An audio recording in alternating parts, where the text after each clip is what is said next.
आइए बच्चों, अब हम नीति श्लोका का चौथा श्लोक पढ़ेंगे।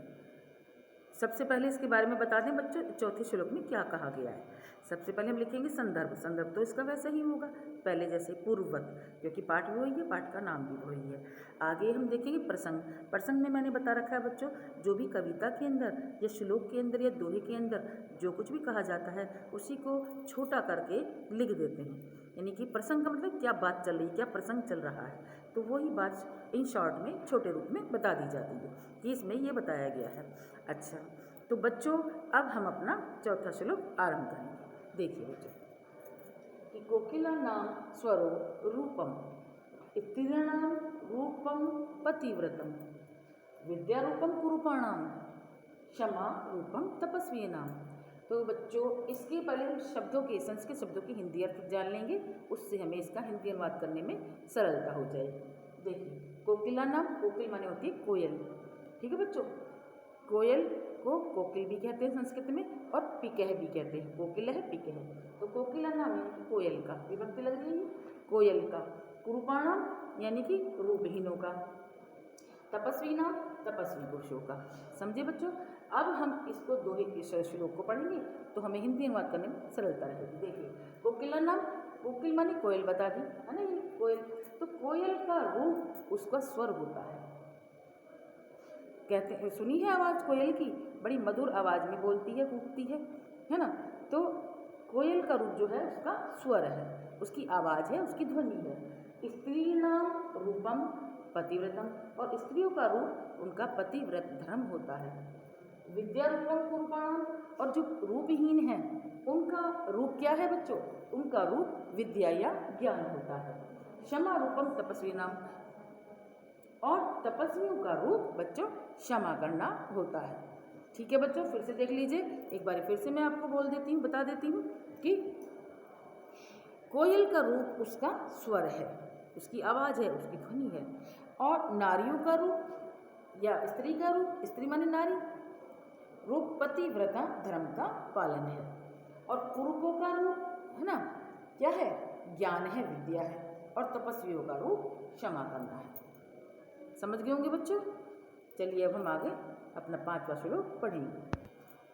आइए बच्चों, अब हम नीति श्लोका का पांचवा श्लोक पढ़ेंगे। देखिए बच्चों, अजीर्णे भेषजम वारी जीर्णे वारी बलप्रदम भोजने चा अमृतम। ये पूर्व रूप है बच्चों, पूर्व रूप अ, ठीक है। भोजने चा अमृतम वारी भोजनांते विषम भवेत। इसकी शब्दार्थ देखेंगे बच्चों पहले हम कि अजीर्णे मतलब अपच में, जब हमारा भोजन नहीं पचता, अपच हो जाती है ना, तो उसको कह रहे हैं अपच। ये भोजन का ना पचना ही अपच है। तो अजीर्णे अपच में, भेषजम दवा। आगे देखें, जीर्णे यानी कि सुपाच्य, जब भोजन डाइजेस्ट हो जाता है, पच जाता है, तो जीर्णे सुपाच्य में। बलप्रदम ताकत देने वाला, बल माने ताकत शक्ति, प्रदम देने वाला, तो ताकत देने वाला, बल प्रदम ताकत देने वाला। भोजने भोजन के बीच में, भोजने का मतलब है बच्चों भोजन के बीच में। अमृतम यानी कि अमृत के समान लाभकारी। आगे देखते हैं, ये भोजनांते, भोजन अंते, ये संधि हो रही है, अंते माने अंत में है ना, भोजन के अंत में, ये आ गया यहाँ पर भोजनांते, भोजन के अंत में। समझे ना बच्चों। तो अब हमें संस्कृत शब्दों के हिंदी अर्थ पता चल गए हैं और इसका हमें अनुवाद करने में सरलता रहेगी। देखिए बच्चों, अजीर्णे भेषजम वारी, अजीर्णे, अजीर्णे मतलब अपच में, ये आ गया था ना, अपच में जब पाचन नहीं होता है ना, अपच हो जाती है, तो अपच में भेषजम यानी कि दवा, दवाई के समान है। वारी माने पानी, पानी का ही पर्यायवाची है ना ये वारी। नीरज वारी, नीर वारी, अम्बू, तोय, ये सब जल के पर्यायवाची हैं। तो वारी माने जल, तो जल जो है दवा के समान है, किसमें, अपच में। और जीर्णे वारी बलप्रदम, और जीर्ण जब भोजन का पाचन हो जाता है सुपाच्य में, सुपाच्य में वारी माने जल, बलप्रदम शक्ति प्रदान करता है। समझ रहे हो। कि सुपाच्य में जल शक्ति प्रदान करने वाला होता है, बल प्रदान करने वाला होता है। आगे देखते हैं, भोजने च अमृतम, और भोजन के बीच में जल अमृत के समान है। वारी माने वही जल, और भोजन के बीच में जल अमृत के समान होता है। और भोजनांते विषम भवेत्, और भोजन के अंत में भोजनांते, भोजन अंते ये संधि हुई भी है कि भोजन के अंत में जल विष के समान होता है। अब आप समझोगे बच्चों, इसके प्रसंग में क्या लिखना होगा कि जल की महत्वता, जल का प्रयोग में, उपयोग में कब और कैसे करना चाहिए, यही इस श्लोक में बताया गया है। प्रसंग हमारा क्लियर हो जाएगा जब हमें इसका हिंदी अनुवाद पता होगा, क्योंकि जब तो हम जानेंगे इसमें क्या बताया गया है, और प्रसंग में वही लिखते हैं जो श्लोक या दोहे या कविता में बताया जाता है। ठीक है ना बच्चों, तो आप समझोगे इसमें जल का महत्व बताया है, और जल को हमें कब और कैसे प्रयोग करना चाहिए यह भी बताया है। संदर्भ हमारा पहले जैसा ही रहेगा। फिर से एक बार देख लेते हैं बच्चों कि क्या कह रहे हैं, फिर से एक बार देखते हैं। क्या ये अजीर्णी मतलब अपच में है ना, या अपाच्य में जल जो है इसके समान है, अमृत के समान है। कि अपाच्य में जल दवा के समान है, दवा देशजम माने दवा, अपाच्य में जल दवा के समान है। सुपाच्य में जल बल प्रदान करता है, जीर्णी सुपाच्य में, सुपाच्य में जल बल प्रदान करता है। आगे भोजने, भोजन के बीच में अमृत के समान है। कौन? जल, वारी, जल जो है भोजन के बीच में अमृत के समान है, और भोजन के अंत में जल विष के समान होता है। समझ गए होंगे बच्चों, आप अपने शब्दों में लिखेंगे। ठीक है, अब हम अपना छठा श्लोक पढ़ेंगे। इसको एक बार आप फिर से रिपीट करवाना चाहते हैं तो मैं फिर से बता देती हूँ कि अजीर्णी अपच में जल दवा के समान होता है, देशजम दवा के समान होता है। सुपाच्य में जल शक्ति प्रदान करने वाला होता है, बल प्रदान करने वाला होता है।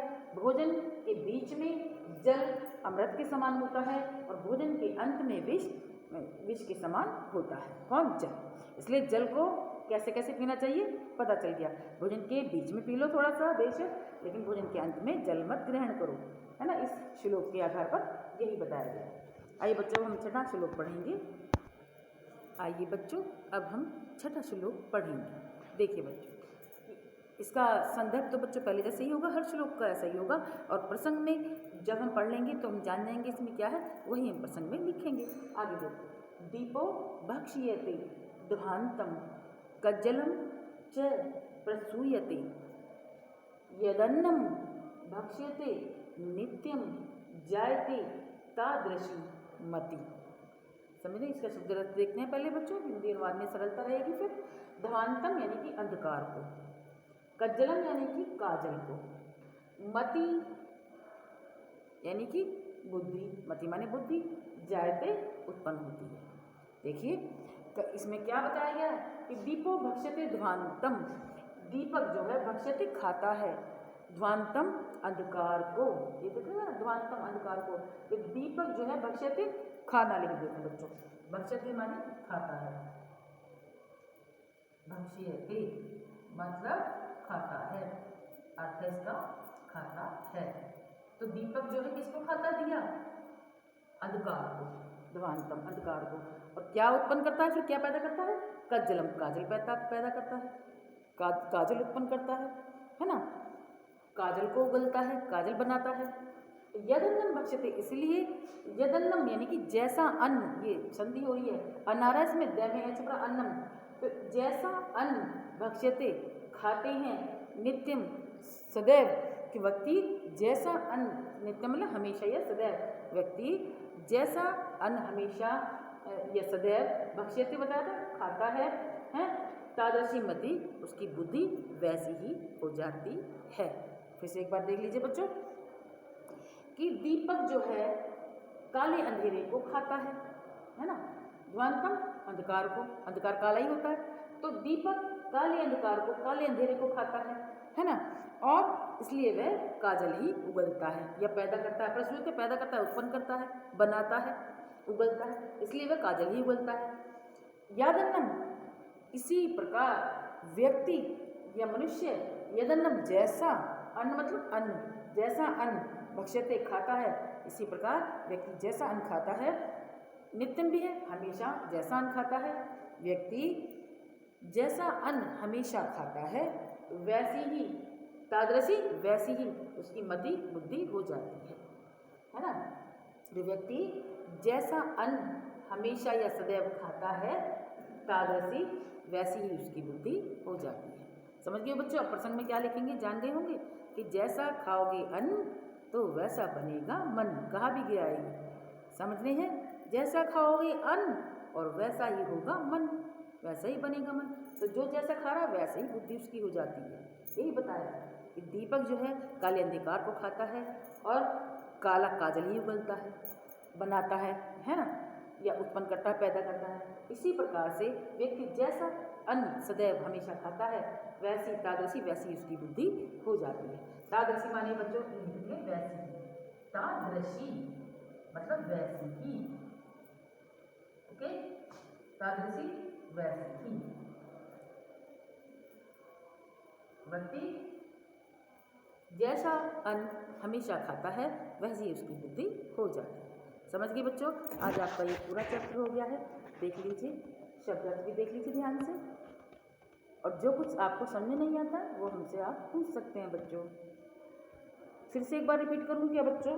देखिए, चलो एक बार कर देती हूँ कि दीपक काले अंधेरे को खाता है इसलिए वह काजल या कालीमा है ना ही उगलता है या उत्पन्न करता है या पैदा करता है या बनाता है, ये भी कह सकते हैं। इसलिए व्यक्ति जैसा अन्न हमेशा खाता है वैसी उसकी बुद्धि होती है या हो जाती है।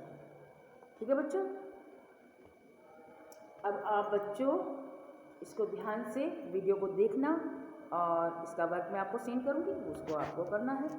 ओके बच्चों, ये देख लीजिए।